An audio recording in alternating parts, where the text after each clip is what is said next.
Magkano nga ba ang ikakaltas sa'yo kada buwan o yung dapat mong ihulog sa SSS kapag nag-loan ka dito?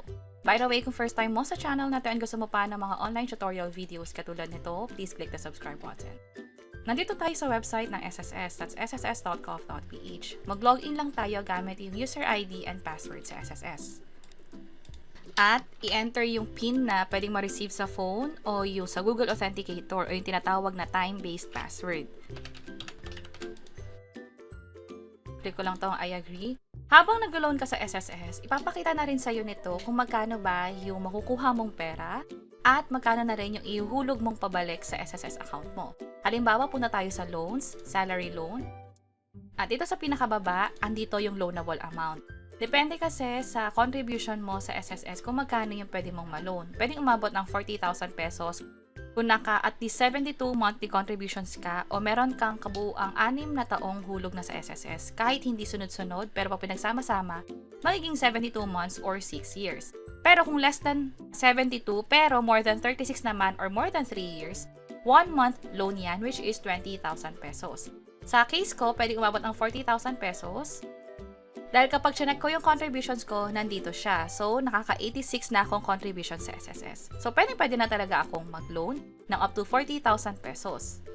Pero tandaan, dapat yung last 6 months contribution mo nangyari in the past 12 months. Halimbawa, nag-loan ako ng March. Sa loob ng 12 buwan pabalik, dapat meron akong 6 monthly contributions dyan. Kung sakaling wala, hindi pasok, magkakaroon ng error message at hindi makakapag-loan. Also, may iba pang requirement dito, halimbawa hindi ka dapat 65 years old and above, wala ka pa rin nakukuhang retirement benefit, permanent disability, at wala ring fraudulent transactions na nangyari sa SSS account mo. Dapat din yung 6 posted monthly contributions mo within the past 12 months ay pareho yung member status.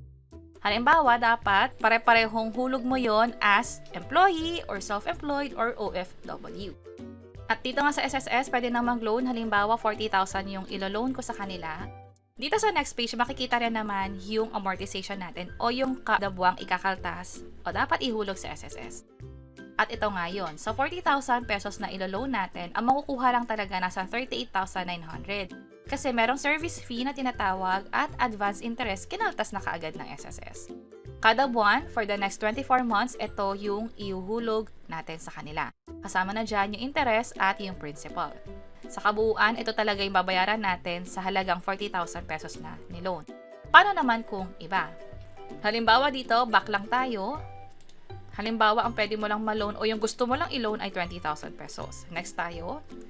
Makikita mo rin dito yung monthly amortization mo. Ito siya, 20,000 pesos. Ang take home mo talaga, 19,400 at kada buwan, 922 pesos yung pwedeng ihulog. Pinakita ko sa inyo yung proseso kung paano i-check kasi pwedeng magbago. Bakit? Dito sa pinakababa, meron tinatawag na interest rate per year or per annum. Sa ngayon, nasa 10.47%.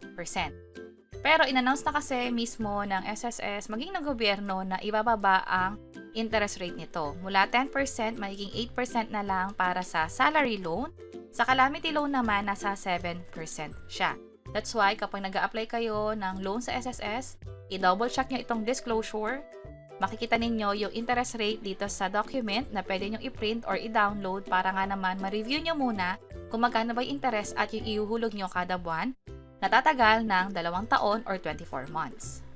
Kapag okay na dito, i-check lang and then click yung next. Ito yung take home para sa 20,000 pesos. Again, pwede ito magbago kasi yung advance interest pwede ring magbago. Pwedeng mas mataas to kung mababa yung ipapatong na interest doon sa niloloan mo. Check ko lang to and then click ko na yung submit. Kapag okay na, i-confirm lang to at i-click ang okay. Hintayin ang confirmation sa next page at kung ang tanong is gaano katagal ito mapoproseso. Kapag wala naging problema na approve na ng SSS, 3 to 5 working days yung pera nasa bank account mo na. Pero kung sakali nagkaroon ng problema, halimbawa para sa mga empleyado, at hindi agad in-approve ng HR o ng kumpanyang pinagkatrabahuhan nyo yung in-apply nyong loan, hindi ito mapaprocess ng SSS. That's why, para sa mga employee, i-inform ninyo yung HR ninyo na kailangan nilang i-certify or i-confirm yung SSS loan application ninyo. Para naman sa mga OFW, self-employed, voluntary members, hindi na kailangan nun, instantly hintayin na lang yung approval ng SSS. Hintayin ang notification at email mula sa kanila kung magkakaroon ba ng problema. Pero pag approve na, again, yung pera ay mapupunta sa bank account mo na siyang in-enroll mo dito sa disbursement account mo sa SSS. At ito yung mga bank account na pwedeng i-enroll sa SSS para makaklaim tayo sa kanila ng benefits katulad ng sickness, unemployment, maternity, at maging yung sa loan, mapa salary, calamity, or pension loan man yan. Kung mapapansin nyo, nakapag-enroll na ako dati, that's why meron akong bank account dito.